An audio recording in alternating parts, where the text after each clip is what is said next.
Les jeudis de l'Iliade. Bonsoir à tous, et bien merci d'être venus pour ce 28e jeudi de l'Iliade à la Nouvelle Librairie. Alors nous accueillons ce soir Rodolphe Carr pour une conférence sur la pensée de Georges Sorel, mythes et violences en politique. Rodolphe Carr est auditeur de la promotion Dante de l'Institut Iliade et il est aussi contributeur régulier de la revue Éléments. Bonjour à tous.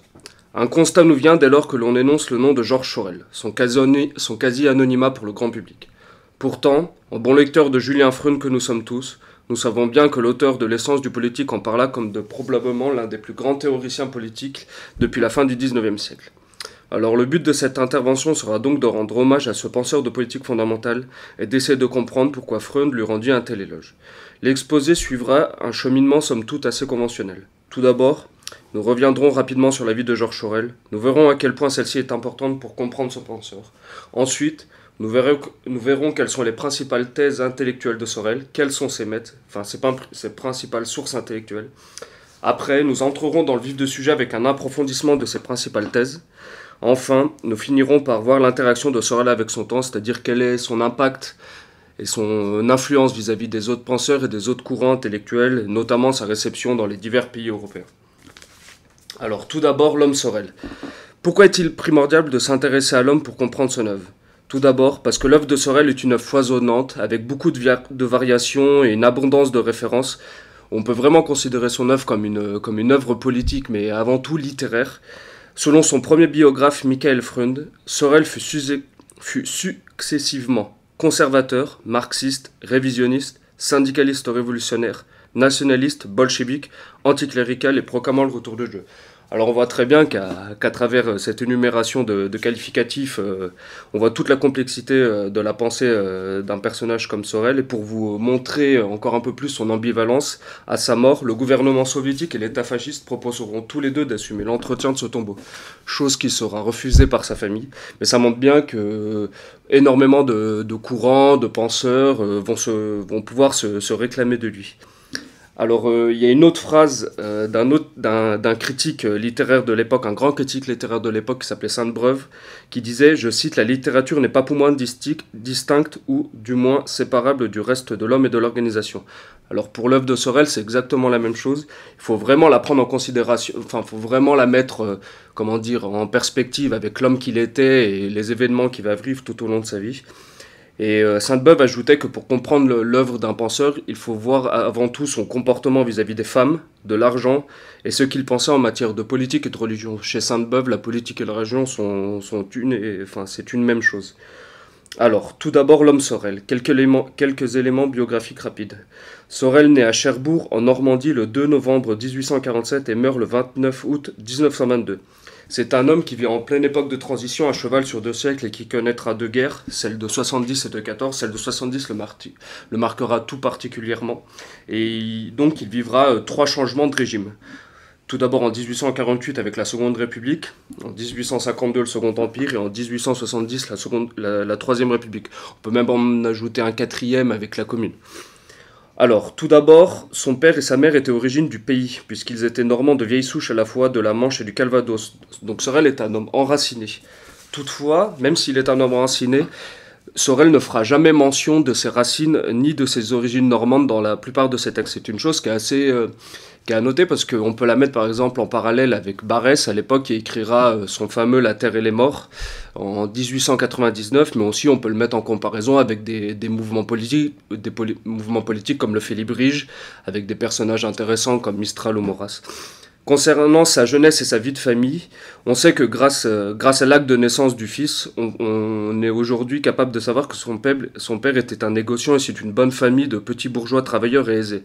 Alors ce qu'il faut bien comprendre, c'est que les bourgeois de l'époque n'ont rien à voir avec les bourgeois qu'on peut connaître aujourd'hui, qu'on assimile souvent à la décadence, au déracinement ou à l'irresponsabilité. Là, on est vraiment dans une bourgeoisie d'époque très dure, avec une exigence morale haute et dure. Concernant cette vie de famille, il y a une anecdote qui mérite qu'on s'y attarde quelque peu.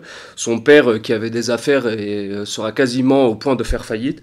Et pourtant, il va infliger de dures vexations à sa famille, c'est-à-dire qu'il va vraiment les plonger dans un mode de vie très dur. C'est quelqu'un qui n'abandonnera jamais. Isolé de sa classe, cette situation prépara le terrain chez le jeune homme à l'acceptation des idées socialistes. Sorel, c'est quelqu'un qui va vivre qui va vivre ce phénomène de déclassement. En effet, après de vraies difficultés, le père Sorel s'acquitta de sa dette jusqu'au dernier sou. Après toute cette série d'épreuves, la réhabilitation de son père ne pouvait tremper cet homme pour qui la morale et le sentiment de l'héroïsme comptaient par-dessus tout. Là, c'est quelque chose qu'on verra plus tard dans la conférence, notamment au niveau de ses thèses.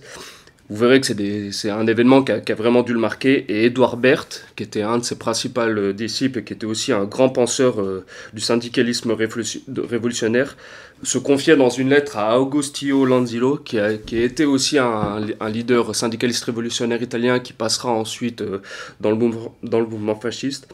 Je cite, « Il ne faut pas oublier que Sorel appartient à une de ces anciennes familles bourgeoises, chez qui s'était conservé une forte discipline de mœurs et le sentiment des valeurs supérieures.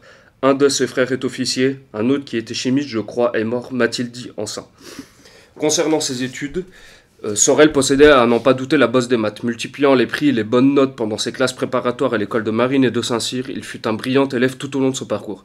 Tout comme ses frères Anatole et Ernest, il entra à l'école polytechnique et fut reçu 16e de son premier concours. Aux examens de sortie de l'école, il sera admis aux ponts et chaussées. Alors voilà, je vous ai fait une brève présentation de l'homme Sorel. Alors vous avez bien compris que Sorel, la race des Sorel possédait à n'en pas douter cette morale du travail bien fait. Il y avait en cet homme cette vertu des bâtisseurs des cathédrales que Peggy vantait si superbement. On a vraiment une famille bourgeoise conventionnelle qu'on pouvait rencontrer à cette époque en France, avec une exigence morale très haute, des valeurs très, très inscrites. C'était vraiment des gens qui étaient durs au mal. Concernant sa vie, donc là... on va plutôt traiter de l'aspect de son rapport par rapport à l'argent, pour en revenir à la citation de Sainte-Beuve énoncée un peu plus tôt. Il vivra l'idéal héroïque, pauvre et ascétique tout au long de sa vie. Alors il va se revendiquer, mais il va vraiment le vivre aussi dans sa chair. Vers la fin de sa vie, en 1921, il publie un article dans la revue communiste et il écrit, je cite, « Le goût de la vie ascétique, le dévouement désintéressé à la cause des classes pauvres, la pitié sincère pour la misère humaine sont des choses qui deviennent bien rares de nos jours. Nous avons le droit de penser que, maintenant comme autrefois, ces qualités attirent aux hommes qui les possèdent le respect admiratif de leurs semblables.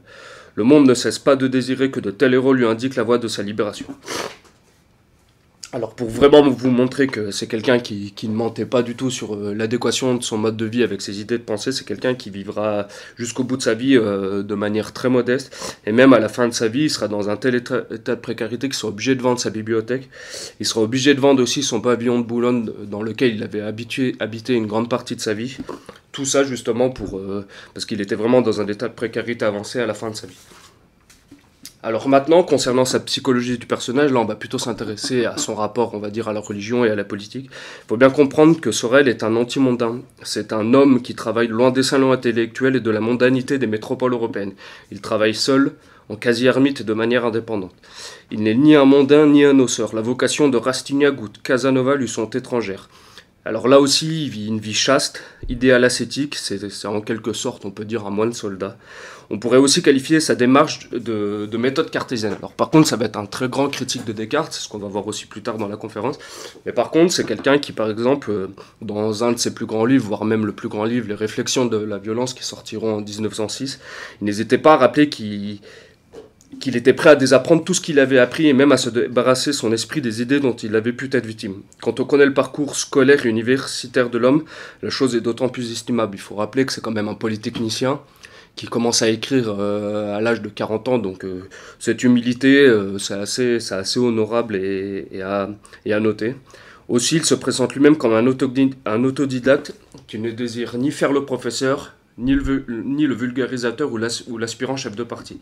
Bien que la rencontre avec Marx ou Proudhon fût marquante, il se résolut à dicter soi-même sa démarche selon la curiosité et la volonté de devenir son propre maître. Cela démontre un caractère fier et orgueilleux dans le bon sens du terme. Aussi, c'est quelqu'un qui méprise les partis et les chapelles idéologiques. C'est un franc-tireur. Tout au long de ses écrits, nous retrouvons une hostilité certaine vis-à-vis de l'esprit de système. Souvent, il parle même de ses propres tâtonnements. Il n'hésite pas à revenir sur ses anciens écrits et à se reprendre en disant qu'il avait sûrement dû faire des fautes. Donc là encore, Chez lui, cet esprit de contradiction, ça dénote plutôt une santé virile de la pensée. Alors comme on l'a dit au début de la conférence, il a été, on a pu le caser, on va dire, dans plusieurs classes idéologiques, mais chez lui, c'est vraiment pas un signe de girouette idéologique ni d'inconstance. C'est vraiment quelqu'un qui, au fur et à mesure de sa pensée, a évolué, des lectures qu'il a faites, mais aussi au niveau des éléments. Et s'il y a des choses qui changent dans l'état des choses du monde et dans l'état du monde, il n'hésite pas à le prendre en considération et à changer son système de pensée si celui ne s'y prête plus. Alors, donc là, on a vu l'aspect politique, juste avant, on a vu l'aspect par rapport à l'argent. Maintenant, on va voir l'aspect vis-à-vis des femmes, on va dire, comme disait Sainte-Beuve. Alors, en bon disciple de Proudhon, sur lequel nous reviendrons plus tard, Sorel est un conservateur en matière de mœurs. Dans sa correspondance avec l'écrivain catholique Joseph Lott, il s'insurge contre le fait que des statuts soient élevés pour des littérateurs pédérastes, je cite pédérastes, comme Verlaine, Jean Leroy et Jean Tellier. Aussi, il n'hésite pas à demander à Lott, pour que ce dernier presse un éditeur catholique de sortir un livre condamnant les déviances saphiques au sein de la jeunesse étudiante.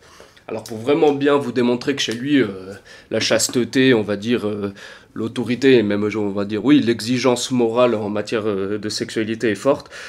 Dans la préface à l'édition française d'un livre de Collegiani, alors Collegiani c'est un écrivain socialiste de l'époque italien, il écrit « Nous pouvons affirmer que le monde ne deviendra plus juste que dans la mesure où il deviendra plus chaste ».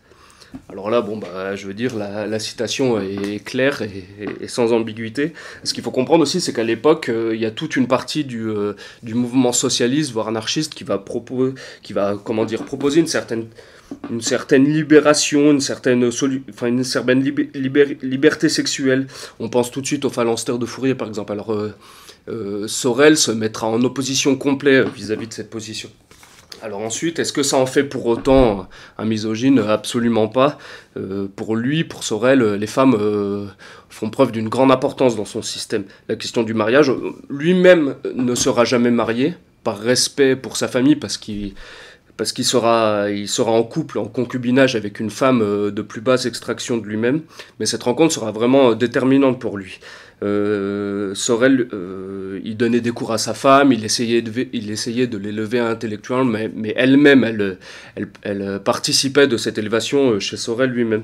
Pour bien comprendre l'importance de sa femme, il faut se référer à une lettre destinée à Agostino Lanzillo, dans laquelle il écrit, je cite, « Heureux l'homme qui a rencontré la femme dévouée, énergique et fier de son amour, qui lui rendra toujours sa jeunesse, qui empêchera son âme de jamais se contenter, qui saura lui rappeler sans cesse les obligations de sa tâche et qui parfois même lui révélera son génie. » Alors, ce qu'il faut aussi bien comprendre pour finir cette parenthèse de présentation de Sorel, c'est que la famille pour lui a une exigence vraiment cardinale dans son système. Et par rapport justement au délabrement qu'il pouvait déjà connaître à son époque, il écrit cette lettre sur la perte justement du pater familias.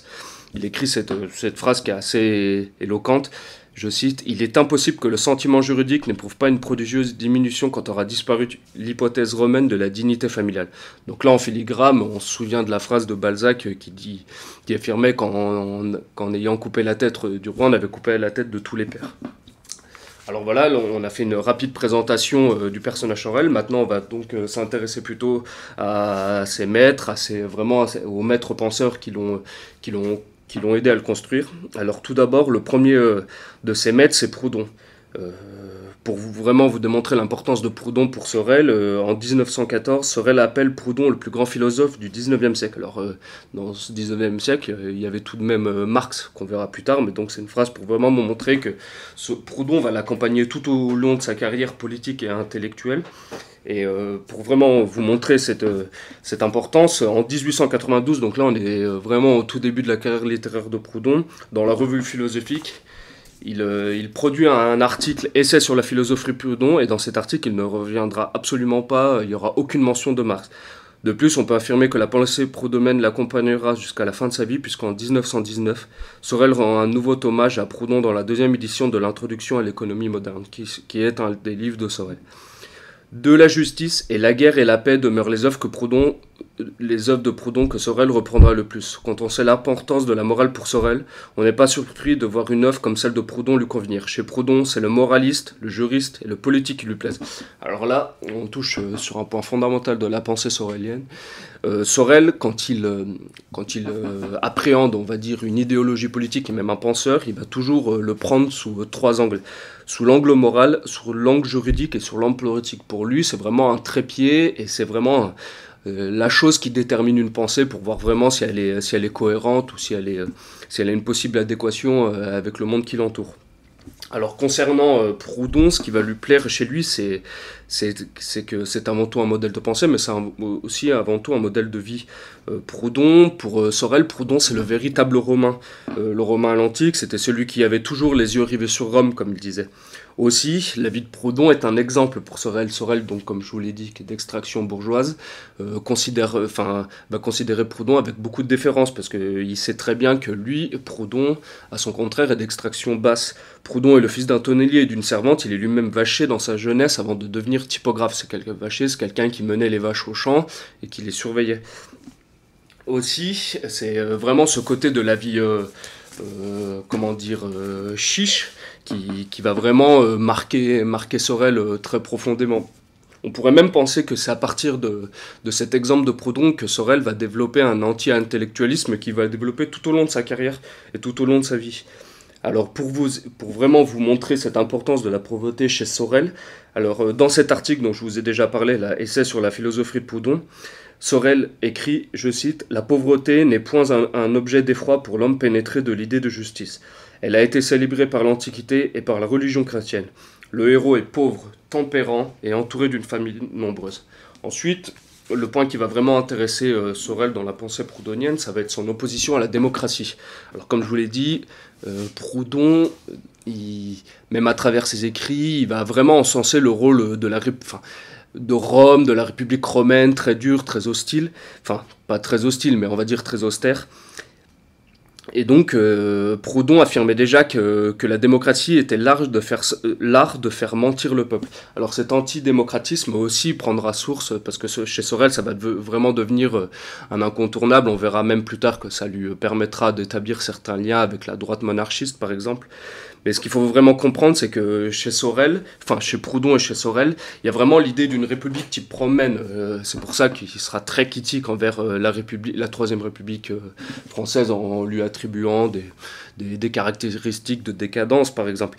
Et vraiment, ce qui va fomenter, ce qui va tout le temps alimenter la pensée sorélienne, ce sera cet idéal du soldat laboureur, du soldat paysan romain, comme on pouvait trouver justement dans les textes de Proudhon. Le citoyen type, si vous voulez, c'est Cincinnatus. Cincinnatus, c'était un ancien romain issu de l'aristocratie qui va se faire déclasser, qui va retomber à l'état de soldat et qui va tout à fait l'accepter.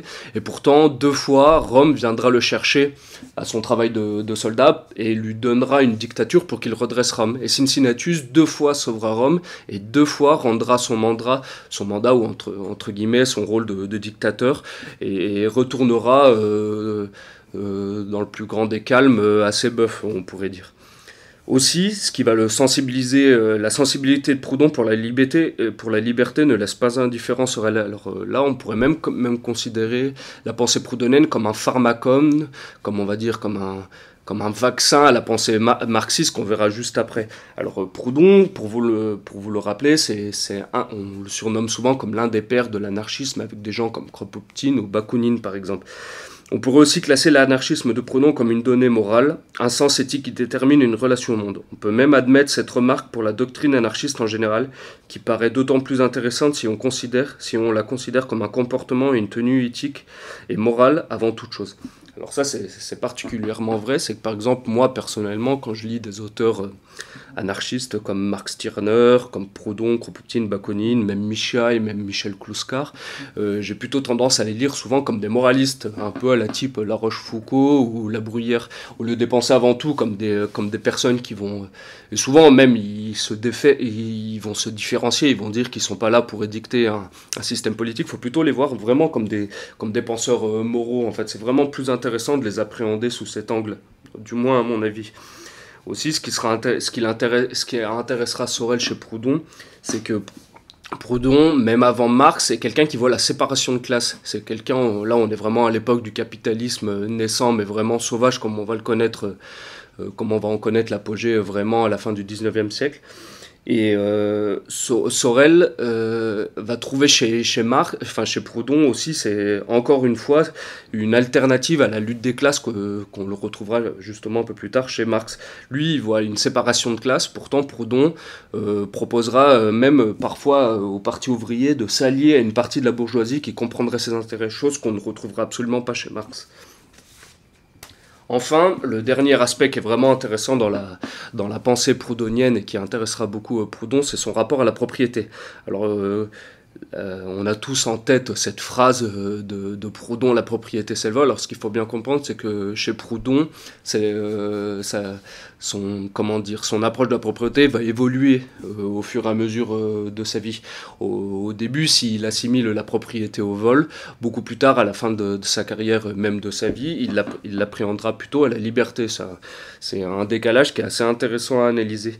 Bien loin des projections communistes sur la mise en commun de tous les biens, Sorel demeure sur les thèses de Proudhon et cette vision romaine de la propriété. N'oublions pas que pour Proudhon, la propriété individuelle est la propriété politique et souveraine du citoyen.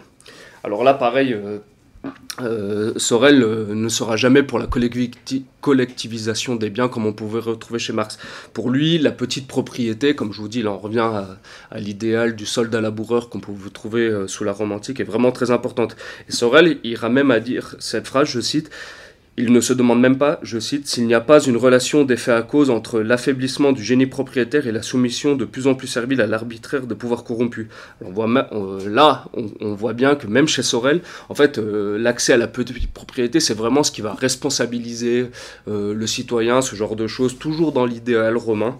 Et même la propriété chez Proudhon s'oppose aux vertus verticales, elle est le symbole de la défense de l'individu contre un système, une hiérarchie ou un État. Contre la dérive étatiste, donc là on est vraiment contre le communisme pur et dur, Sorel plaide alors pour le retour des thèses proudhoniennes. Il écrit, je cite, « Je crois que le moment est venu où les idées proudhoniennes, après avoir exercé une grande action sur la pensée bourgeoise contemporaine, vont devenir considérables pour l'avenir du socialisme. La question fondamentale qui est posée actuellement est la question du socialisme d'État. » On a déjà signalé ici le danger que représente le réveil de l'esprit saint-simonien par les intellectuels venus du marxisme. Donc là, ça nous met le pied à l'étrier directement pour voir le second maître, l'un des seconds maîtres, chez Sorel, qui est Marx. Alors si Malebranche a pu connaître la révélation en lisant Descartes, et Paul Claudel, en tombant un jour sur les Illuminations, puis une saison en enfer d'Arthur Rimbaud, a pu sortir de son ban matérialiste, il est certain que la lecture de Karl Marx, comme à tant d'autres, a dû faire le même effet chez Georges Sorel. Alors vraiment, dès que Sorel commence à lire les écrits de Marx, ça va vraiment devenir, comme je viens de le dire, une véritable révélation pour lui. En juin 1893, dans un article de la revue philosophique, donc c'est toujours dans la même revue où il avait écrit cet article pour Proudhon, Sorel écrit, je cite, « La nouvelle métaphysique de Marx triomphera des réfutations subtiles qu'on lui oppose, si les détenteurs des chaires officielles ne parviennent point à produire autre chose que des rêveries idéalistes et se montrent incapables de résoudre les problèmes modernes. » Son penchant marxiste se présera cette même année 1893, puisqu'il s'occupera de la rubrique littéraire de l'Ère Nouvelle, donc c'était une revue qui avait été lancée il y a peu, et dont la devise était « Génie de Marx et d'Engels », donc c'est vraiment une revue marxiste pure et dure. Dès le début, Sorel voit dans la pensée marxiste une de ces révélations qui se présentent rarement et voit en elle, je cite, « la plus grande innovation dans la philosophie depuis plusieurs siècles ». Alors comme je vous ai dit au début de la conférence, il a été un marxiste orthodoxe au début de sa carrière. Peu à peu, Sorel va faire un certain pas de côté. Et par exemple, en 1898, il n'hésite pas à écrire que Marx a laissé une œuvre géniale mais inachevée. Et dans une lettre un peu plus tôt, en 1897, il écrivait à Benedetto Croce. Alors Benedetto Croce, c'est un grand philosophe italien, plutôt tendance libérale, mais vraiment quelqu'un de très érudit, de très savant. Je cite, « Le marxisme est loin d'être la doctrine et les méthodes de Marx. Entre les mains des disciples dépourvus de connaissances historiques et de critiques philosophiques suffisantes, le marxisme est devenu une caricature. Revenons à Marx, voilà ma devise et je crois que c'est la bonne voie. » Alors pourquoi cet attrait du marxisme chez Sorel? Alors tout d'abord, je pense que c'est quelque chose qui a dû toucher énormément de jeunes marxistes et de jeunes penseurs, et même de penseurs. Il faut citer sa fameuse 11e thèse sur Feuerbach, lorsque Marx écrit, je cite, Les philosophes n'ont fait qu'interpréter diversement le monde, ce qui importe c'est de le transformer. Alors cette phase elle est très importante parce qu'on voit directement qu'il y a toutes les thèses soréliennes qui vont venir et qui vont en découler, entre guillemets. Ainsi, la place était libre pour permettre l'apparition d'une philosophie nouvelle, d'un droit audacieux, d'une morale inédite et d'une possibilité d'exigence pour l'âge social encore jamais vu. Là, il faut toujours avoir en tête que pour Sorel, une idéologie politique ou même un mouvement politique est intéressant quand il touche vraiment ces trois angles, comme je vous ai dit, ces 3 points, l'aspect moral, l'aspect politique et l'aspect juriste des choses. Alors aussi, bien sûr, ce qui va beaucoup l'intéresser chez Marx, c'est la lutte des classes. Sorel écrit dans l'Avenir socialiste des syndicats, c'est un livre de 1898, que le syndicalisme révolutionnaire réalise, je cite, ce qu'il y a de vraiment vrai dans le marxisme, de puissamment original, de supérieur à toutes les formules, à savoir que la lutte des classes est l'alpha et l'oméga du socialisme, qu'elle n'est pas un concept sociologique à l'usage des savants, mais l'aspect idéologique d'une guerre sociale poursuivie par le prolétariat contre l'ensemble des chefs d'industrie, que le syndicat est l'instrument de la guerre sociale. Donc voilà, cette notion de lutte des classes, elle va vraiment influencer beaucoup Georges Sorel. Pour Sorel, le mouvement doit toujours être en action, entrer en violence pour ne pas se scléroser, en clair, pour ne pas s'embourgeoiser. C'est seulement par ce mouvement qu'elle deviendra une classe pour soi et non une classe en soi. Alors là aussi, c'est encore une dichotomie très importante dans la pensée marxiste. Aussi, la chose qui va vraiment être importante pour Sorel, grâce à la découverte de la pensée marxiste, c'est comprendre l'hégémonie de la bourgeoisie. Les idées marxistes concernant la philosophie de l'histoire purent aider Sorel à comprendre la construction de l'hégémonie sociale de la bourgeoisie au fil des siècles. Tout passera au crible de la critique socialiste, et partout apparaîtront, je cite, les instruments au service d'une certaine classe dirigeante, ayant pour but vraiment d'asseoir cette classe, son existence économique et sociale, ses mœurs, et les fameuses fausses lois structurelles de la société bourgeoise. Grâce à la pensée marxiste, Sorel va vraiment comprendre que, entre guillemets, les classes ne s'opposent pas sur un terrain neutre, que ce soit au niveau du droit, de la morale, ou même de la politique. Ces lois sont, entre guillemets, biaisées. Enfin, c'est pas qu'elles sont biaisées, mais on va dire qu'elles sont orientées, qu'elles sont faites justement pour appuyer, pour soutenir l'hégémonie sociale de la classe dominante et dirigeante de l'époque, qui est donc la bourgeoisie. Aussi, par contre, comme je vous ai dit, Sorel, c'est un marxiste à la base orthodoxe qui devient très vite orthodoxe. Alors pour lui, la grande démarcation se fera au niveau, si vous voulez, des lois historiques du matérialisme qu'on pouvait rencontrer dans le marxisme orthodoxe. Pour Sorel, vraiment... Sorel promouvra toujours l'action contre ce type de pensée eschatologique. Ainsi, la lutte des classes ne sera portée que par l'action révolutionnaire et non par le seul mouvement de l'histoire. Alors là, c'est vraiment un pas de côté très grand par rapport au marxisme orthodoxe.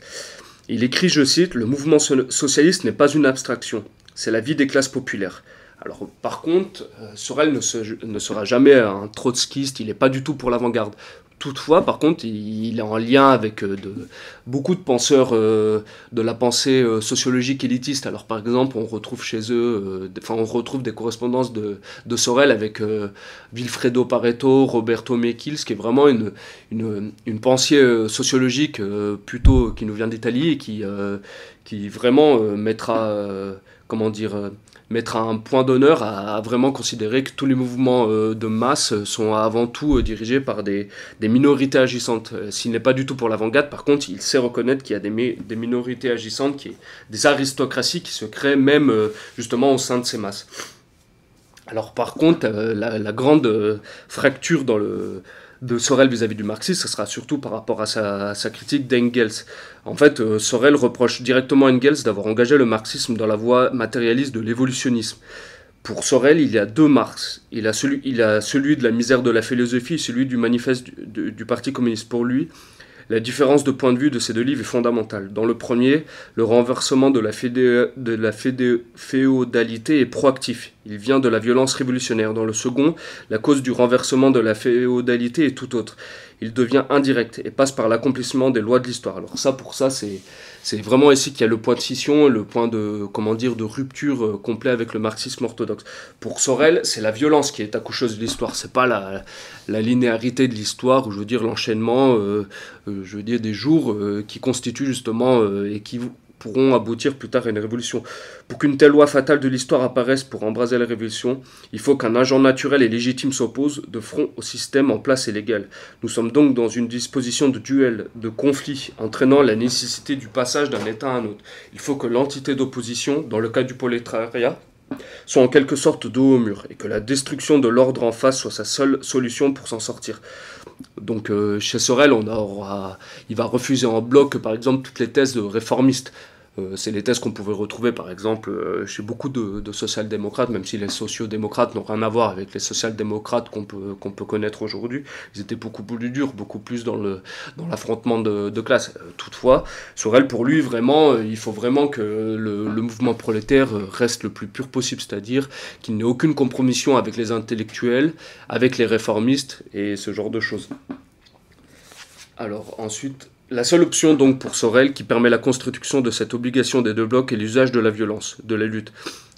Il écrit, je cite, « Ce sont les luttes historiques qui feront apparaître une division dichotomique et non pas une loi naturelle historique. Un nouveau droit doit être revendiqué par les hommes. » Yves Cochet, qui est un très bon commentateur de Sorel, voit même 3 conditions nécessaires pour qu'il y ait une formation d'un tel mouvement. Je cite, « En premier lieu, que le prolétariat ait conscience de son rôle historique et de la légitimité du droit nouveau dont il revendique la mise en œuvre. » Donc là, vous voyez, on est dans l'aspect juridique des choses. En second lieu, que les conditions même de la production collective permettent de passer d'une société à une autre. Donc là, on est plutôt dans le côté économique, politique. Donc voilà, donc là, on a 2 pieds du trépied, donc le dernier. Enfin, que les hiérarchies sociales déconsidérées ne soient plus que des ombres, ce qui signifie très concrètement qu'un travail essentiel de démystification soit effectué. Donc là, on est dans le côté axiologique, dans le côté moral. Donc vous voyez, chez Sorel, ce sera toujours ce trépied fondamental, moral, droit et politique qui lui permettra justement de construire lui-même son idéologie politique. Alors enfin, le dernier des maîtres qui est à mon sens très important chez Sorel, ce sera Bergson. Alors dès ses premiers travaux, Sorel paraît s'être intéressé à la pensée bergsonienne puisque dans l'un de ses premiers travaux de 1894, en l'occurrence Ère nouvelle, ancienne et nouvelle métaphysique, il reprend à plusieurs reprises Bergson, dont l'essai sur les conditions immédiates de la conscience date de 1889.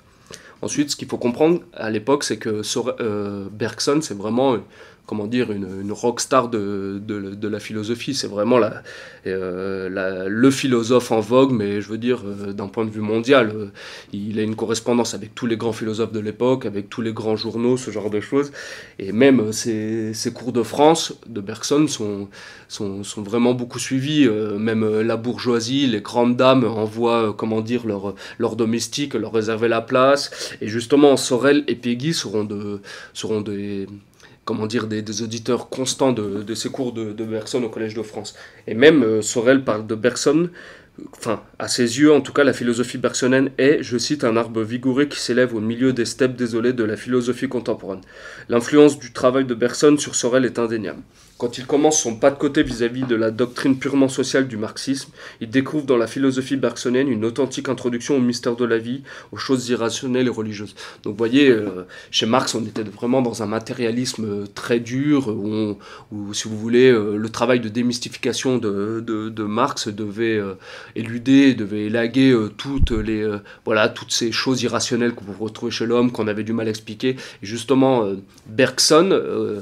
Sorel, grâce aux travaux de Bergson, va vraiment, entre guillemets, reprendre ces notions dans ses travaux et les reconsidérer.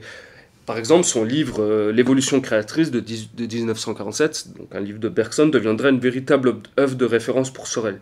Dans un échange avec Berthe, il écrit, je cite, « Je ne crois pas me tromper en disant que le nouveau livre de M. Bergson aura autant d'importance dans l'histoire de la philosophie que la critique de la raison pure. » Donc on voit vraiment à quel point c'est une très grande importance pour Sorel. Il le compare justement à Kant, donc c'est vraiment pas quelque chose qui est anodin. Et ce qui va vraiment intéresser Sorel dans la pensée bergsonienne, c'est que ça va le sortir du monocausalisme marxiste et donc économique sur les seuls rapports de force économique et de production. Donc là, on retrouve quelque part chez Sorel le pluralisme causal qu'on le retrouvait déjà chez Max Weber, ou par exemple chez un autre penseur de l'époque, qui était aussi un scientifique comme Henri Poincaré, et qu'il nommait la commodité. Aussi, donc, c'est vraiment l'aspect religieux des choses et des sociétés qui va intéresser Sorel. Sorel s'appuiera toujours par conséquent toujours sur l'œuvre de Bergson pour tâcher de comprendre le phénomène religieux dans les sociétés. Cet aspect religieux de la philosophie bergsonienne influencera beaucoup la vision de Sorel du mythe.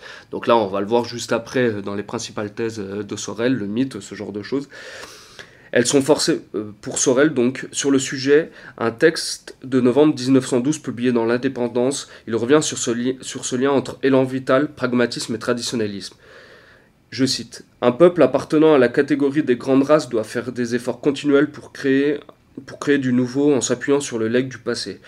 Il essaiera diverses routes, et il choisira finalement celle qui lui permettra d'annexer à ses traditions des résultats appelés à devenir particulièrement féconds. » Donc vous voyez...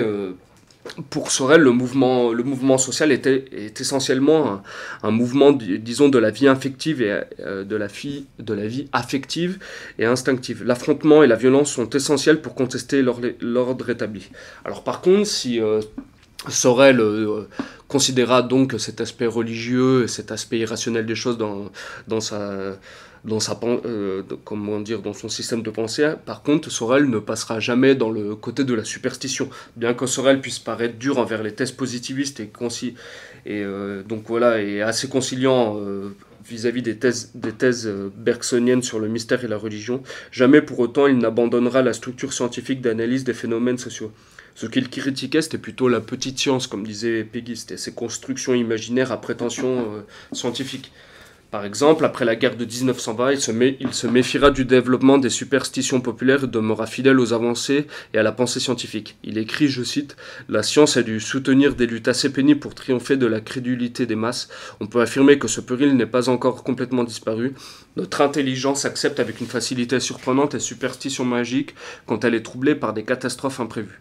L'heure actuelle est favorable plus qu'aucune autre à ces illusions. Restons donc fermement pragmatiques pour éviter ce péril. » Donc voilà, donc là on a vu les principaux maîtres de Sorel. J'aurais pu parler aussi de Giambattista Vico, Nietzsche ou même William James, mais on va le voir ensuite un peu après par rapport à ces thèses justement.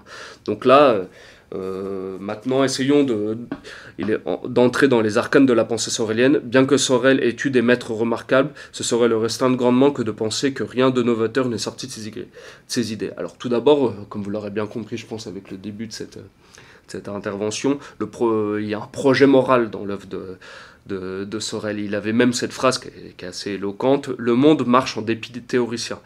On ne peut comprendre l'œuvre de Sorel si on ne saisit pas, et cela dès le début de ses écrits, son implication à repenser les questions de la morale et du droit.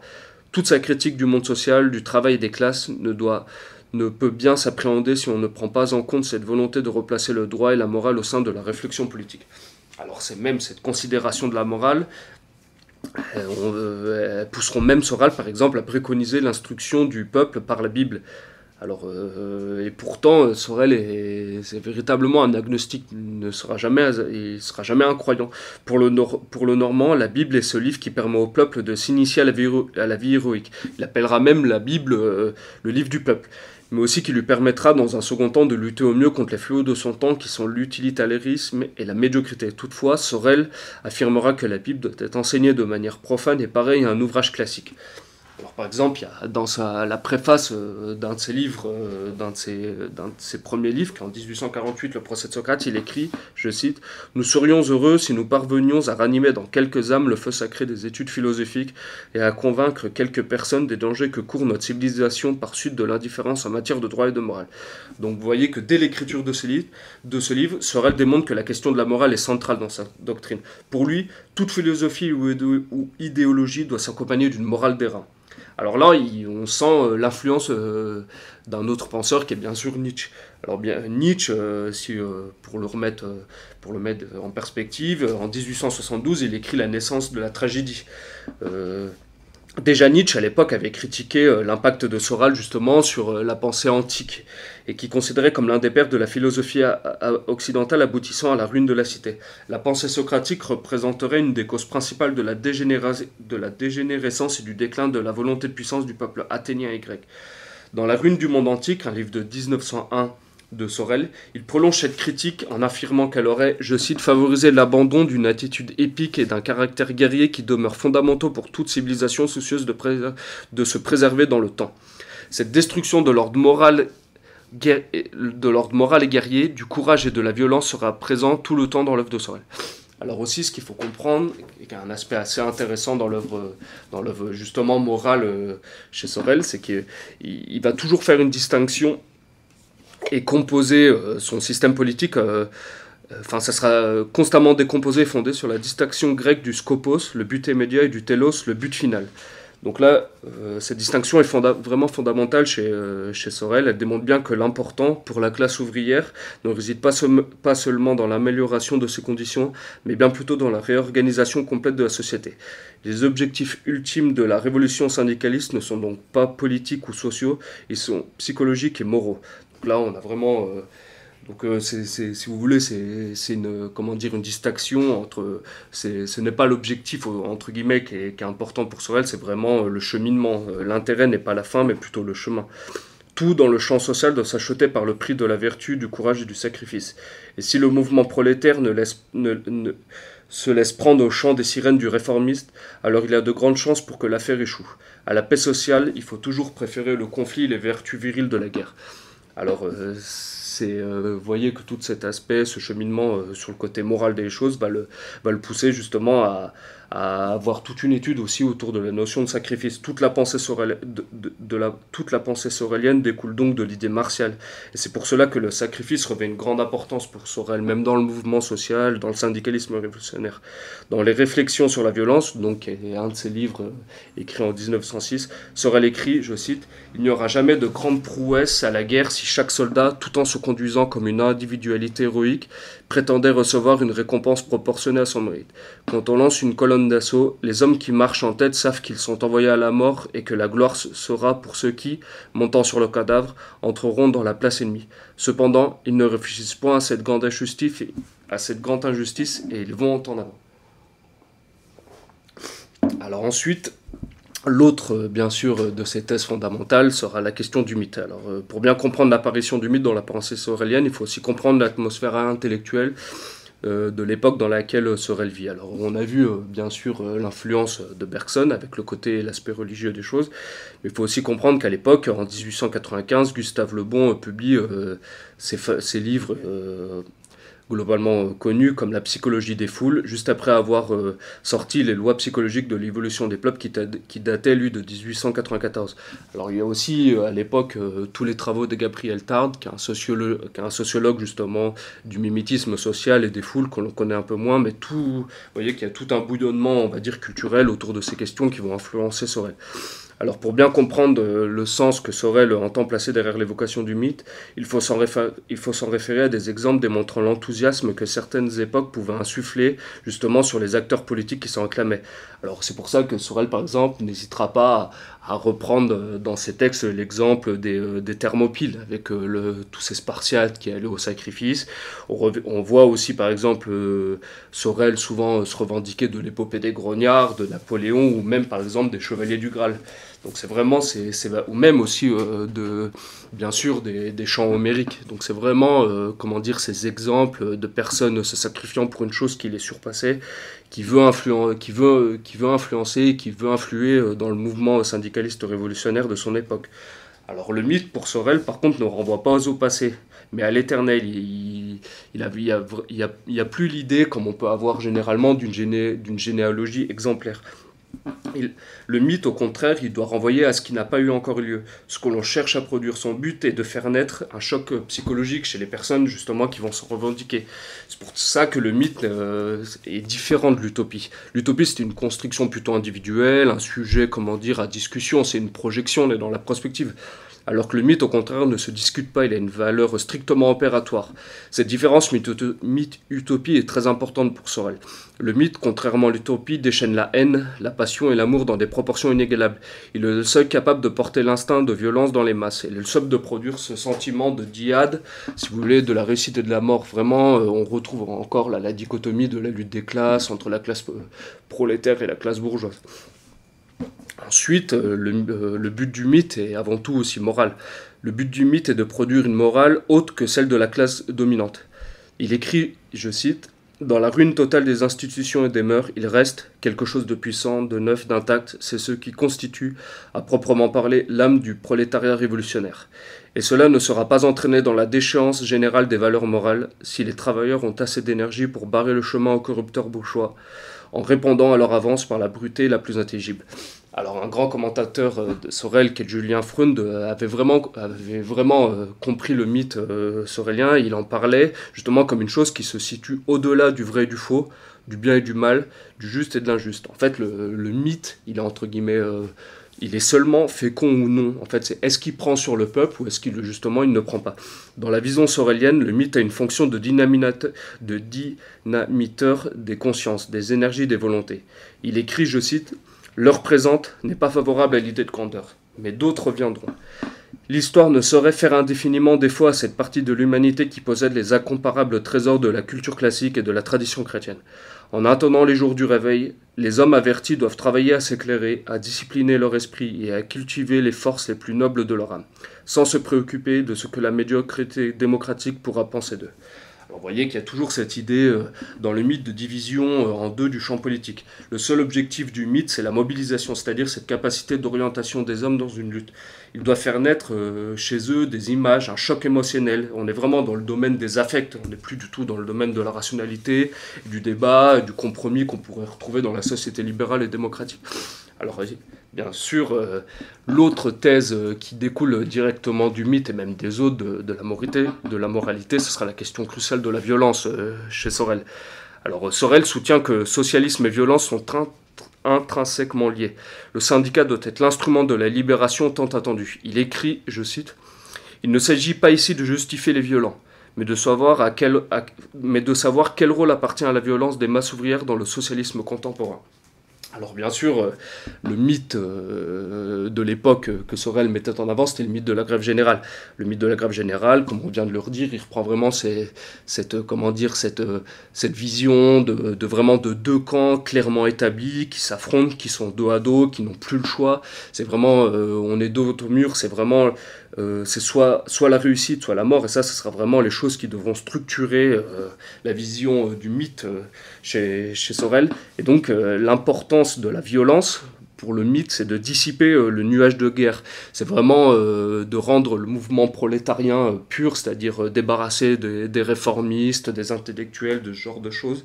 Et donc c'est seulement par la pratique de la violence, donc avec la présence d'un ennemi clairement identifié, que la grève générale offre une société bien divisée en deux camps, et seulement en deux camps sur un champ de bataille.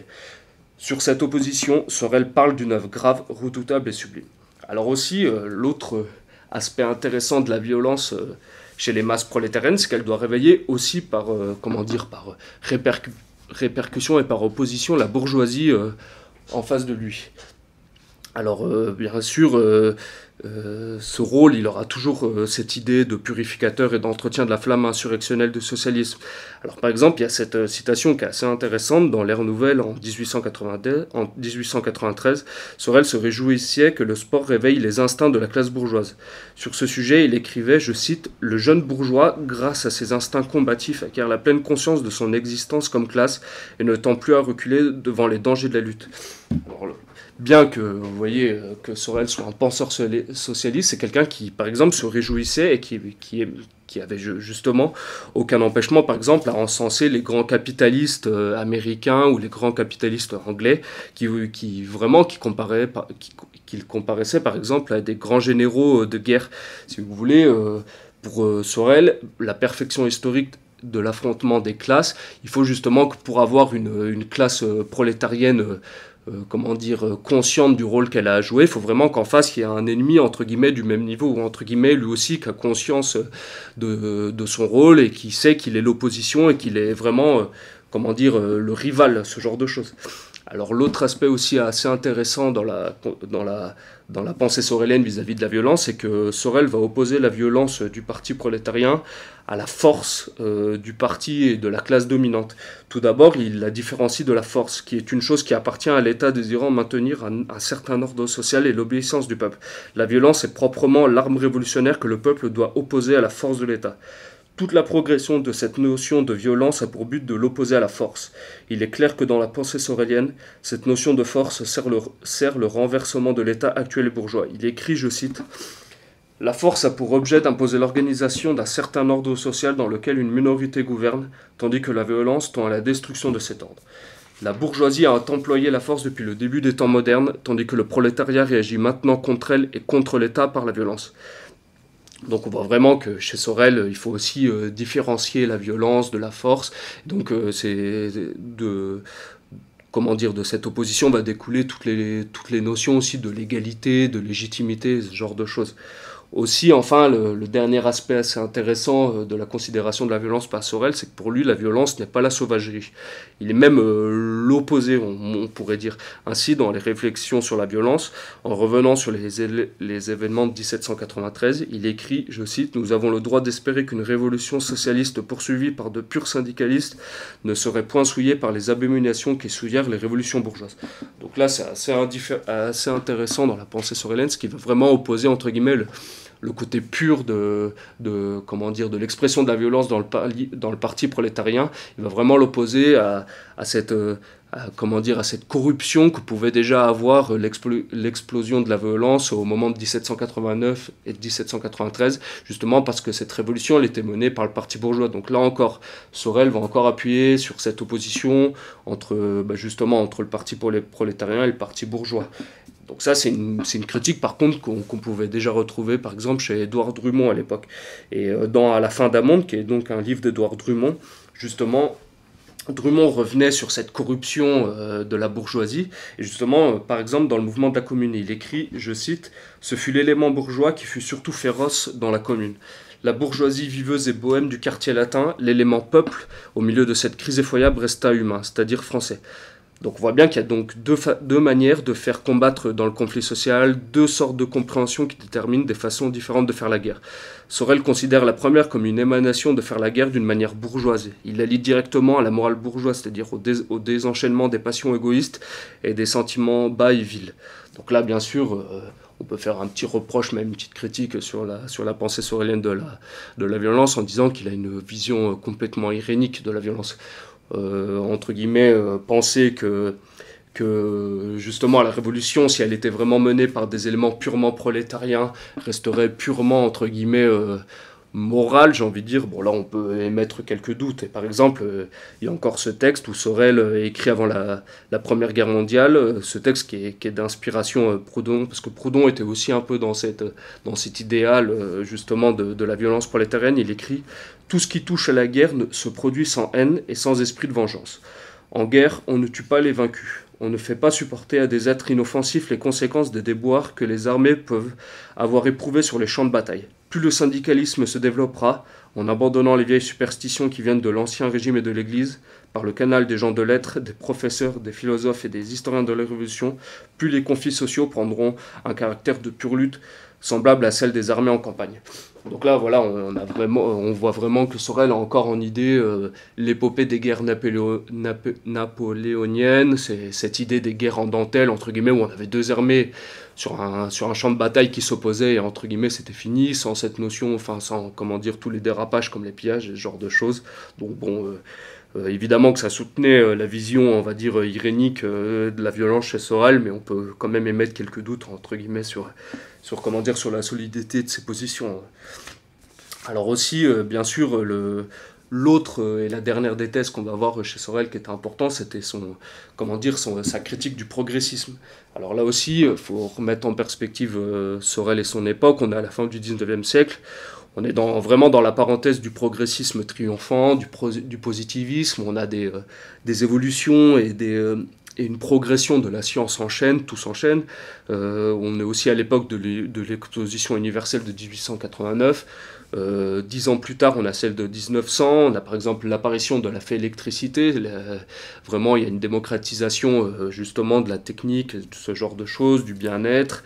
On est aussi à l'époque du pacifisme naïf, par exemple d'un Jules Verne, où vraiment on pense que la technique va sortir les masses humaines de l'obscurantisme, on va dire des gouvernements autoritaires, de ce genre de choses. Donc là, par contre, Sorel, il va complètement se mettre en opposition vis-à-vis de l'atmosphère de son époque.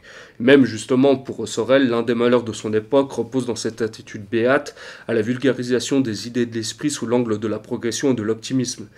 Alors, je voudrais citer cette phrase qu'on connaît tous de Bernanos. « Le pessimisme et l'optimisme s'accordent à ne pas voir les choses telles qu'elles sont. L'optimisme est un imbécile heureux, le pessimiste un imbécile malheureux. » Alors par contre, lui, Sorel, dès ses premiers livres, par exemple dans le procès de Socrate, il va prendre complètement position pour le pessimisme. Et donc, chose encore plus intéressante, il choisit la seconde dans son côté pessimiste, son conservatisme en lien avec les vieilles traditions de la religion nationale. Sorel, justement, là, on retrouve encore sa filiation avec Nietzsche. Au-delà de l'aspect purement contingent de deux idéologies s'opposant à une époque donnée, Sorel voit dans cette opposition un véritable conflit entre deux manières d'appréhender le monde. Le scepticisme, le rationalisme et l'industrialisme de la modernité auront participé à assécher cette âme qui les rendait sensibles à la tragédie, chose essentielle pour Sorel. C'est pour ça que Sorel, aussi à l'époque, par contre, sera un adversaire résolu du romantisme. Alors, par contre, les romantismes de l'époque sont ceux, par exemple, qui opposaient souvent nature et technique. Alors, Sorel ne sera pas du tout un adversaire de la technique, bien au contraire. Mais tout le pessimisme philosophique va justement, chez Sorel, se lève comme une ode virile et supérieure à la vie, ce qui n'empêchera pas Sorel de critiquer une malformation de ce dernier qui est le pessimisme romantique. Donc là, on retrouve un peu en filigrane aussi la critique de Maurras sur Chateaubriand, en appelant cette race, enfin, entre guillemets, tous ces romantiques, une race de naufrageurs. Critiquant les romantiques du XIXe siècle, il les blâmera comme les âmes efféminées se plaignant de leur sort face à la méchanceté humaine, à la fatalité et à la stupidité du monde. Donc là, on retrouve vraiment l'idéal romain chez Sorel, entre guillemets. L'orgueil et les plaintes des romantiques sont, pour lui, les marques d'une impuissance caractéristique d'un mouvement seulement capable de fuir et d'éluder les charges et les responsabilités. Donc là, il va même souvent reprendre, par exemple, l'expression de féminisation des esprits qu'on pouvait retrouver aussi chez Nietzsche ou même chez Proudhon. Et l'élément de la moraline est ce qui empêche l'orgueil. Et ce qui donne à la posture pessimiste, c'est celle authentiquement morale, toute sa virilité et sa rectitude dans l'action. Par exemple, Proudhon, en évoquant Lamartine, pouvait écrire, je cite, « Sans l'élément moral qui fait l'âme de toute littérature, le poète, l'écrivain, quel qu'il soit, est comme un banquier sans argent. Son papier est de nulle valeur et toute sa circulation aboutit à la banqueroute. » Alors aussi, sa critique, bien sûr, du progressisme va en répercussion et même en écho à sa filiation marxiste. Pour Sorel, et il va se souvenir de cette phrase qui disait que les idées dominantes d'un temps n'ont jamais été que les idées de la classe dominante. Donc sans aucune complaisance pour le cartésianisme, Sorel fait le lien entre le développement de la philosophie du XVIIIe siècle avec le développement concomitant d'une oligarchie bourgeoise en pleine expansion, et surtout souhaitant s'émanciper de plus en plus des dogmes, du pouvoir réel et des pesanteurs de l'Ancien Régime. Sur cette idéologie naissante, bientôt la bourgeoisie fera grandir son dogme et sa doctrine capable de légitimer ses souhaits politiques et ses intérêts économiques. Sorel aura même cette phrase très dure, par exemple, je cite, « Il arrive parfois qu'on se demande si la terreur, en supprimant un si grand nombre de gens lettrés et férus d'idéologie, n'a pas rendu un grand service à la France. Peut-être Napoléon n'aurait-il pu si facilement restaurer l'administration si son régime n'eût été précédé d'une grande épuration. » Donc on voit très bien à travers cette citation que pour Sorel, l'idée du progrès est vraiment l'idéologie entre guillemets de la bourgeoisie et de la classe dominante. Donc pour lui, c'est vraiment parce qu'ils avaient été incapables de croire au Dieu de leur père que l'idée du progrès viendra entre guillemets remplacer cette idée. Et vraiment pour lui, c'est, je cite, une sécularisation de la notion biblique d'une histoire linéaire globalement orientée vers le meilleur. Donc le grand livre de Sorel, entre guillemets, pour déconstruire cette idéologie du progressisme, sera bien sûr Les Illusions du progrès, qui est un de ces livres qui date de 1908. Et vraiment, il faut prendre ce livre comme un ouvrage de démystification. Par exemple, chez Marx, on avait On avait déjà eu des écrits un peu dans ce style qui était La Sainte Famille ou La Question juive. Ces ouvrages sont des livres de destruction méthodologique de la morale bourgeoise, de la construction juridique qui assoit un peuple ou une classe. En fait, Sorel ne reproche pas la démarche scientifique à la classe dominante dans son époque, mais reproche plutôt à cette idéologie sa volonté de systématisation, cette volonté de réduction et de rationalisation. Et aussi, comme le rappelle Yves Cochet, donc un commentateur de Sorel, un système de pensée permettant aux gens riches d'avoir la certitude que leur bonheur est assuré par les progrès à venir dans la science, de faire croire aux autres que, pour peu qu'ils aient la patience d'attendre, leur tour viendra. Alors enfin, pour finir cette conférence, on va voir les liens de Sorel et de son époque. Alors tout d'abord, j'aimerais commencer par l'affaire Dreyfus. Rappelons que l'affaire Dreyfus ne débute pas le jour de la condamnation de Dreyfus en 1894. Pendant longtemps, la culpabilité de Dreyfus sera connue par tous, même par exemple par des socialistes. On sait que Jaurès était déjà surpris que Dreyfus n'ait pas été justement tout simplement tiré d'une balle dans le dos. Mais par exemple, ce qui va relancer l'affaire Dreyfus, c'est bien évidemment le suicide du commandant Henry et l'existence justement et la découverte du faux patriotique qui renverseront complètement la vapeur. Alors, ce qu'il faut aussi rappeler, c'est qu'à l'époque, la plupart des socialistes avaient comme principe celui de la non-intervention. Pour eux, entre guillemets, c'était une opposition, c'était comment dire, un conflit uniquement à considérer entre bourgeois. Et Dreyfus lui-même était issu d'une riche famille bourgeoise d'Alsace. Mais par contre, ce qui va renverser la vapeur, comme je viens de le dire, c'est la découverte du faux patriotique. C'est bien sûr le fameux texte de Zola, le 13 janvier 1898, J'accuse. Ce qu'il ne faut pas oublier, c'est qu'à l'époque, le J'accuse sera suivi directement d'une sorte de manifeste. En fait, plusieurs auteurs socialistes vont appeler justement à la révision du procès, dont Sorel. Et justement, c'est par exemple à la suite de cette pétition lancée par un certain nombre d'intellectuels que Barès contre-attaquera en sortant son fameux article Manifeste des intellectuels. C'est à cette époque que la notion d'intellectuel commence à se concrétiser en fait. Alors, pour expliquer, entre guillemets, ce dreyfusisme de Sorel, il n'est pas difficile à comprendre déjà. En 1898, dans un de ses livres, L'avenir socialiste des syndicats, Sorel avait remarqué que c'était vraiment l'aspect moral qui manquait justement à la classe prolétaire.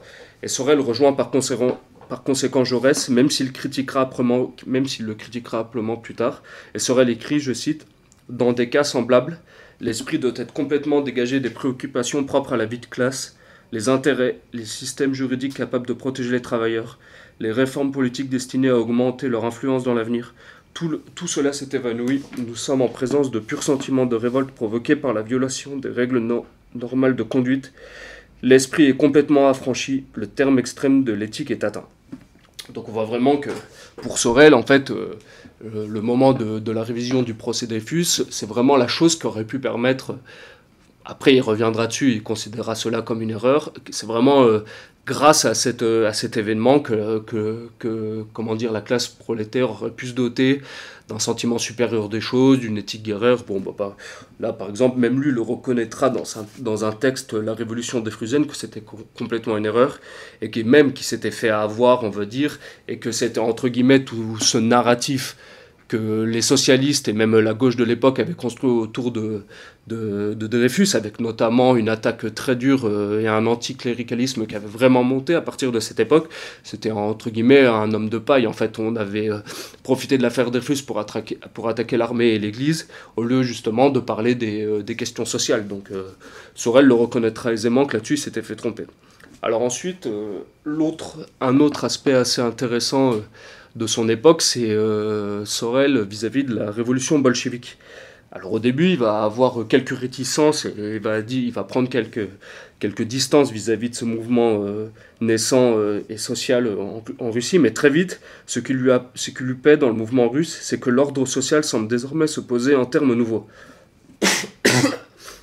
Une nouvelle forme d'État prolétarien semble en position de faire advenir la renaissance socialiste sur les ruines de l'ancienne configuration de la société.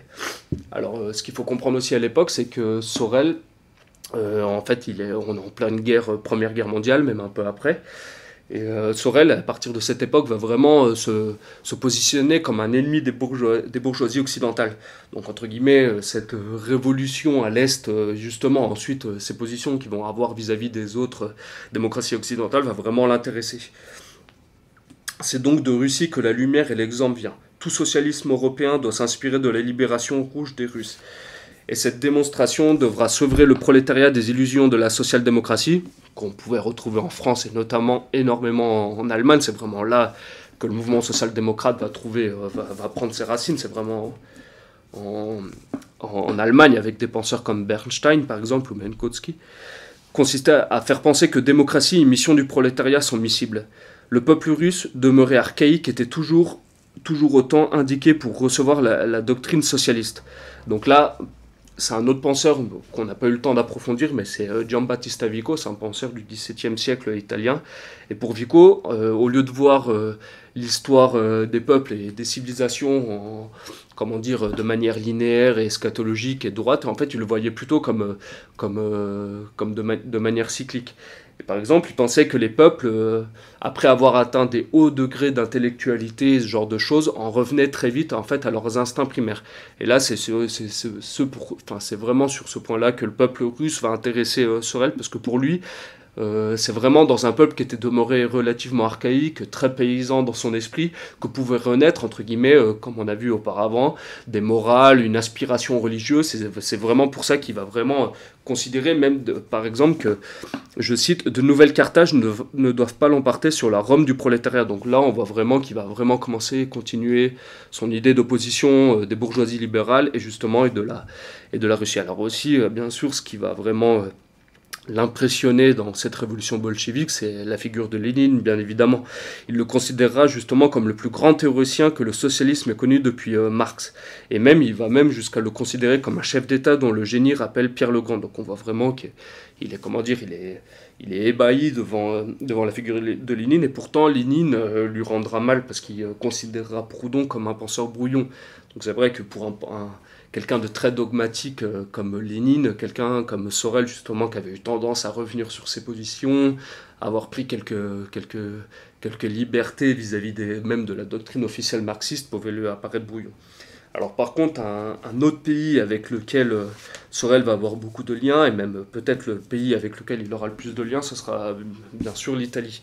Nul n'est prophète en son pays, comme le dit le célèbre adage. Et c'est vraiment en Italie qu'il va être le plus lu, le plus traduit, et le plus souvent publié pour la première fois. Souvent, ces livres seront publiés en Italie avant même d'être publiés en France. Pour vraiment se rendre compte de l'importance de Sorel dans le paysage politique italien de l'époque, il va entretenir des correspondances vraiment avec les plus grands penseurs italiens de l'époque, comme Benedetto Croce, Labriola, Gramsci, Panunzio, Vilfredo Pareto, Roberto Mechils. Enfin, c'est vraiment dans la patrie justement de Giambattista Vico qui va se sentir entre guillemets le plus à l'aise. Et même, ce qu'il faut comprendre, c'est qu'à l'époque, le mouvement syndicaliste révolutionnaire en italien, et c'est vraiment quelque chose de très implanté, de très fort. C'est un mouvement qui brasse énormément de choses politiquement dans ce pays. Par exemple, au début du XXe siècle, on recense plus de 12 revues syndicalistes différentes avec un tirage de plus de 50 000 exemplaires. Donc c'est vraiment, pour le coup, énormément conséquent. Alors bien sûr, la chose qui nous intéresse, c'est de savoir le lien qui vont pouvoir se nouer entre Sorel et le mouvement fasciste. Alors tout d'abord, Sorel, il a ce jugement assez éloquent sur le fascisme, je le cite. « Les fascistes ont démontré que leur violence pouvait se substituer avantageusement à la force de l'État qui permettait aux socialistes de terroriser la bourgeoisie. Les fascistes ont eu l'idée de se substituer à ce même État et de soutenir l'indépendance morale nationale conquise par Garibaldi. Nous sommes au début d'un mouvement qui doit renverser tous les défis parlementaires devenus chaque jour plus inutiles. Je prévois qu'un jour ou l'autre, les fascistes changeront radicalement cet état des choses. » Donc là, on voit vraiment qu'il va vraiment considérer avec une grande attention le mouvement fasciste, qui lui donne un pensée. Et même, il va se confier à un de ses amis, Jean Vario, notamment sur l'ascension de Mussolini, je cite « Mussolini n'est pas un homme moins extraordinaire que Lénine. C'est aussi un génie politique d'une envergure qui dépasse celle de tous les hommes d'État actuels, à part Lénine. Il a une étonnante compréhension de la messe italienne et il a inventé quelque chose qui n'est pas dans mes livres, l'union du national et du social, que j'ai étudié mais que je n'ai jamais approfondi.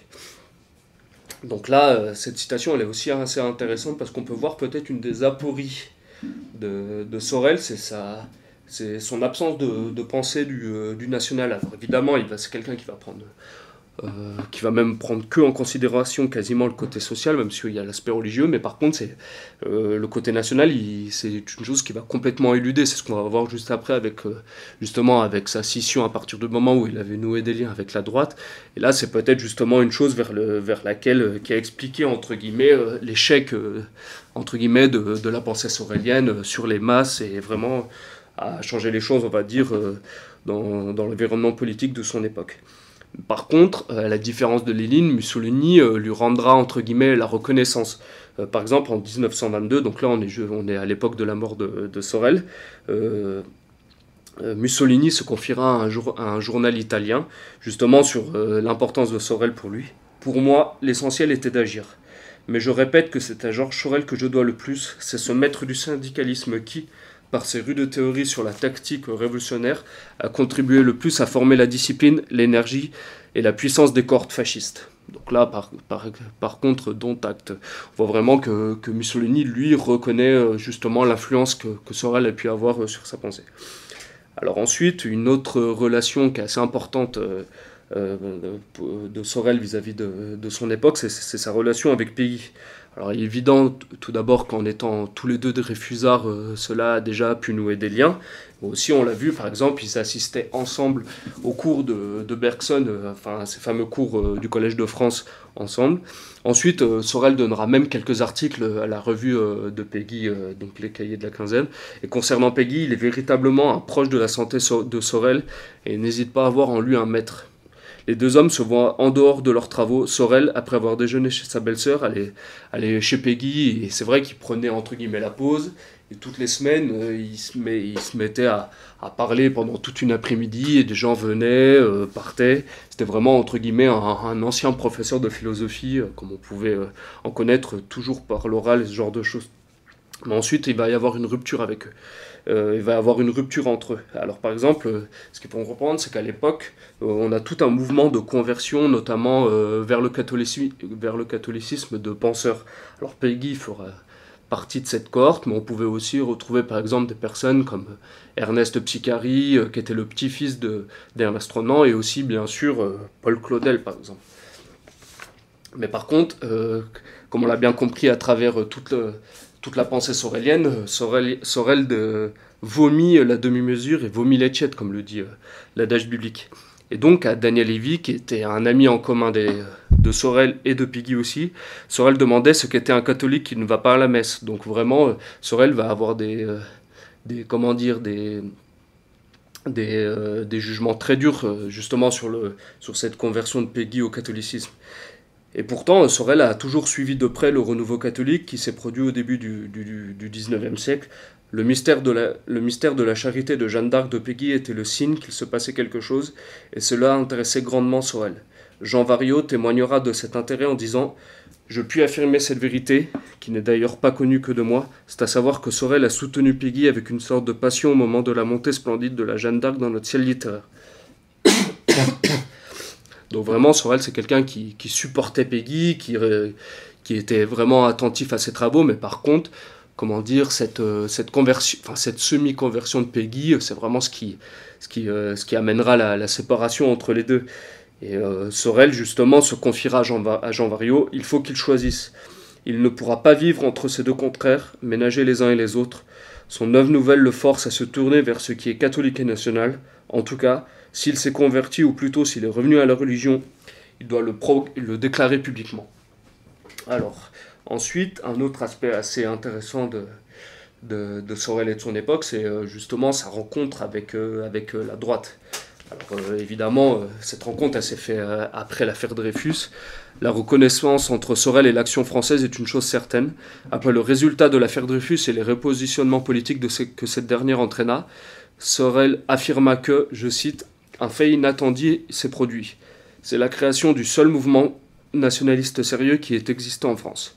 Le groupe de ceux qui suivent Maurras, les gens d'Action française, ce qui m'intéresse, c'est qu'ils ne s'adressent devant la bourgeoisie falote et réactionnaire en lui faisant honte d'avoir été vaincu et en essayant de lui donner une doctrine.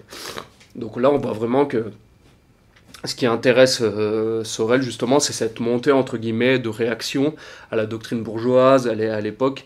Et là, vraiment, Sorel, entre guillemets, il va pouvoir reconnaître dans ce mouvement de droite renaissant, catholique, monarchiste et nationaliste, tout ce qu'il voulait, entre guillemets, rechercher et ce qu'il n'a pas réussi, malheureusement, à trouver dans le mouvement prolétaire et syndicaliste. Et comment ne pas reconnaître une volonté de rapprochement de leurs deux doctrines propres quand Georges Valois, dans l'Action française, en septembre 1897, écrit, je cite, « Sur les deux plans de la vie sociale, le politique et l'économique, deux organisations jeunes, mais qui sont bien l'expression séculaire de notre peuple, poursuivent une action parallèle, inspirée par un même instinct et tendant au même but, la destruction du régime républicain et démocratique. C'est l'Action française et la Confédération du travail. » Donc on voit que même avant et même pendant l'action, pendant l'affaire Dreyfus, déjà au préalable, même au sein de l'Action française, il y a vraiment une volonté de convergence, entre guillemets, du mouvement syndicaliste prolétaire avec cette doctrine royaliste. Donc il était évident qu'au bout d'un moment, il y ait rencontre entre le principal penseur du syndicalisme révolutionnaire et les penseurs justement du royalisme. Donc cette rencontre a pu se faire. Et un rapprochement sincère s'opère donc entre le mouvement royaliste et syndical. Maurras écrira même une lettre demeurée célèbre sur la fusillade de Draveil. Draveil, donc, c'est une fusillade qui a lieu en 1908. Dans cette lettre, Maurras n'hésite pas à prendre parti la bourgeoisie lorsqu'il dit, je cite, « Car la question qui est d'établir le prolétariat représente et entraîne de votre part, la bourgeoisie, certaines concessions de fond, certains sacrifices de forme qui réviseraient tout le régime démocratique existant. » Donc à cette époque, toute une partie de l'Action française essaie déjà de se scinder de la droite conservatrice dont le Figaro et le Gaulois sont des journaux symboliques. Donc là, on voit vraiment qu'il y a même au sein de la droite à cette époque une scission entre guillemets entre une droite radicale et une droite qui est entre guillemets déjà réformiste. À l'époque, par exemple, pour faire une comparaison avec l'époque actuelle, on ne parle absolument pas d'union des droites, on est même contre ça, et même l'Action française s'oppose à cette fausse union des droites, entre guillemets. Donc, contre cette droite conservatrice qui a enfilé les pantoufles de la contestation stérile et de posture, une jeunesse se lève pour se révolter contre le monde moderne qui vient. Sorel, en habile commentateur de la vie politique, perçoit bien la chose. En 1909, il écrit à Pierre Le Cerf, donc Pierre Le Cerf qui était un homme qui écrivait dans l'Action française, « Je ne pense point que personne, sauf probablement Jaurès, confonde l'ardente jeunesse qui s'enrôle dans l'Action française avec ses débiles abonnés aux Gaulois. » Donc là, quand même, pour rappeler encore ça, on voit vraiment que c'est vraiment du côté de la droite que Sorel retrouve, entre guillemets, même si c'est des gens qui ne sont pas, entre guillemets, totalement sur ces lignes, vraiment, et l'enthousiasme, la pratique de la violence, le mythe, vraiment, on retrouve tous ces points, entre guillemets, qui se retrouvent, dommage pour lui, point du côté des syndicalistes révolutionnaires, mais plutôt du côté des monarchistes, justement. Et à cette époque, il faut aussi bien comprendre que Sorel vit une véritable désillusion vis-à-vis du mouvement syndicaliste révolutionnaire lui-même.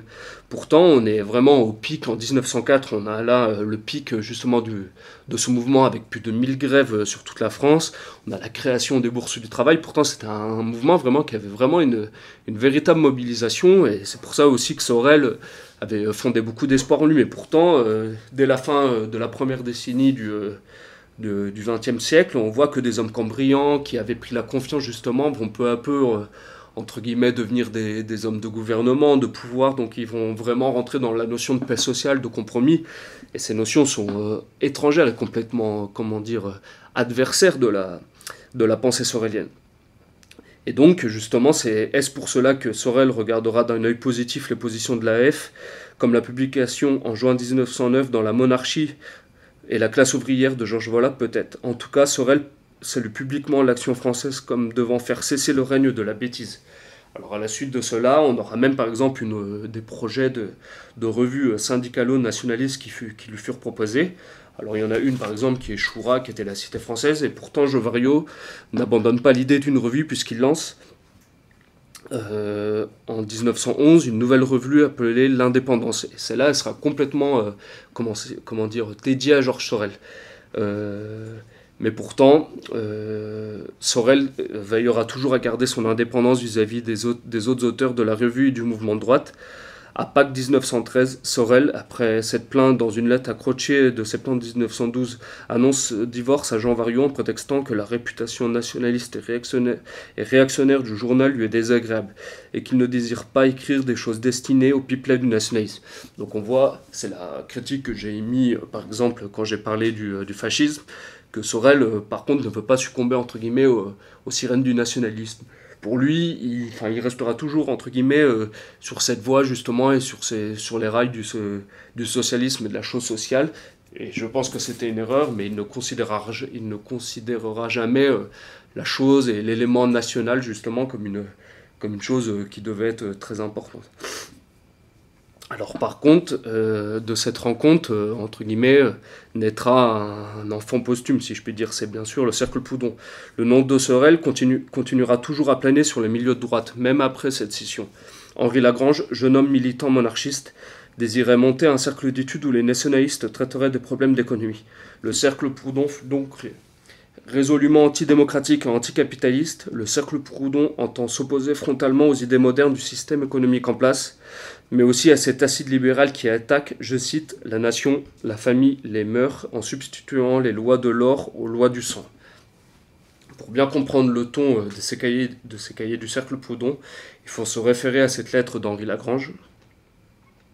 Malgré l'industrie des intellectuels, des traîtres et des politiciens, malgré la vigilance intéressée et la sévère surveillance exercée par tous les fonctionnaires et par tous les mercenaires de la plutocratie internationale, les citoyens français nationalistes et syndicalistes franchirent les barrages policiers et se rejoignirent, connurent qu'ils étaient de même chair et de même langue, et pareillement ennemis des utopies démocratiques et de la tyrannie capitaliste.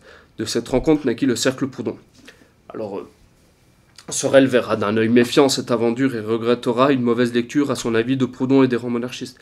Par rancunier, le Cercle consacrera un numéro d'hommage au poisson normand dans lequel les compliments et les marques de déférence pleuvent.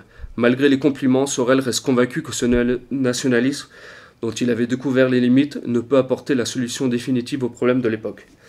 Et enfin, pour finir cette conférence, le dernier aspect qui est assez intéressant à analyser de Sorel vis-à-vis de son époque, c'est bien sûr Sorel et la guerre de 14. Alors on a bien vu qu'au début du XIXe siècle, avec les réflexions sur la violence, Sorel louait entre guillemets cette ferveur et entre guillemets appelait ce moment de rencontres et de conflits et justement d'émergence de violence qui pouvait retremper les énergies et qui pouvait justement entre guillemets réveiller les bourgeoisies décadentes d'Occident, mais aussi justement les mouvements prolétariens. Or, une fois la Première Guerre mondiale commencée, Sorel n'éprouva que du dégoût pour cet événement. L'ignoble bêtise qui devait changer à jamais le destin de l'Europe. Alors au-delà de l'aspect pathétique des choses qui, selon lui, favorisera les corruptions et les manœuvres des financiers et des politiciens habiles dans la tromperie, Sorel fait l'amer constat d'une époque qui n'a plus besoin de lui. Cette époque aussi, elle va vraiment le dégoûter parce que, par exemple, si on se souvient des affiches de propagande, de publicité, de ce genre de choses, pour lui, c'est vraiment, la manipulation des masses, mais dans le plus bas instinct des choses, en fait. Et il va même regretter, justement, cette union sacrée. Et c'est pour ça qu'il va aussi se scinder du mouvement de la droite française et, justement, de l'Action française, qui, eux, ont promu, entre guillemets, le mouvement de l'union sacrée. Et pour Sorel, cette guerre est une deuxième manipulation d'envergure comme le fut la Révolution. Cette guerre est celle du peuple français, mais pour les beaux yeux de la seule bourgeoisie. Et même de la maçonnerie, il aura des textes très critiques justement sur l'influence de la maçonnerie, justement sur les élites industrielles de l'époque. Pendant tout le conflit, Sorel s'interdira par respect des hommes au front et pour leurs familles à intervenir en faveur du conflit. Ce qui est aussi remarquable, c'est que Sorel se méfiait avec une grande force de la propagande, et il prendra même quelques positions pro-allemandes comme s'il devait donner au change. Et en tout cas, jamais il ne fut un va-t-en-guerre, lui le penseur de la violence. Jamais il ne tomba dans le chauvinisme ou l'exaltation à outrance du sentiment national. Donc là, on revient justement sur la critique, par exemple, de la superstition, de ce genre de choses qu'il avait faites déjà, bien qu'il était conscient justement avec les thèses bergsoniennes, de l'aspect religieux et de l'importance qu'ils avaient sur les masses. Aussi, pendant cette guerre, Sorel a la prescience de constater que cette dernière prépare l'hégémonie américaine. Donc là, on voit qu'il est assez visionnaire sur ce point. En effet, il ne se plaint pas, il se plaint alors de voir la pensée européenne s'abaisser au niveau de la pensée américaine et même que le spiritisme devienne une métaphysique. Faisons un parallèle judicieux avec le Renan de 1871. Donc Ernest Renan de 1871, c'est celui qui avait écrit la Réforme intellectuelle et morale, juste après la défaite justement que la France avait subie à Sedan et contre la Prusse de Bismarck. Sorel voit la réforme intellectuelle et morale qu'il appelait de ses voeux se transformer en aggravation de la décadence de son époque. Il s'en plaint dans une lettre à Croce en 1914, je cite: « Les événements m'accablent, l'Europe entière est occupée à rejeter ce qui lui restait des institutions que Renan aimait. Les politiciens jacobins, les financiers et les noceurs des grandes métropoles ne trouveront plus aucune force vivante qui leur reproche leur bassesse. » Donc vraiment, même à la fin de la guerre, comme on l'a vu par exemple, comme on l'a vu déjà juste avant avec Lénine, cette victoire entre guillemets des démocraties libérales va vraiment lui donner un goût amer. Et pour lui, c'est vraiment plutôt la victoire des plutocraties démagogiques, des trompeurs, de ceux vraiment qui sont joués des peuples et qui les ont vraiment envoyés entre guillemets à la boucherie. Et il écrit à Croce, donc toujours à Croce en 1918, donc à la fin de la Première Guerre mondiale, je cite: « Nous entrons dans la période la plus haïssable de toute décadence, celle de la pire plutocratie à l'américaine. » Donc là, on va voir vraiment que il va se présenter comme un adversaire justement de la doctrine américaine, de Wilson et de ce genre de choses. Et donc, il a cette phrase sur laquelle je finirai cette conférence, qui est vraiment un plaidoyer pour la Rome du prolétariat, qui à l'époque était justement incarnée par la Russie. Et donc cette dernière citation de Sorel est la suivante: « Je ne sais qu'un vieillard dont l'existence est à la merci des dernières... Non, je ne suis qu'un vieillard dont l'existence est à la merci de minimes accidents, mais puissais-je, avant de descendre dans la tombe, voir humilier les orgueilleuses démocraties bourgeoises, aujourd'hui cyniquement triomphantes. » Je vous remercie.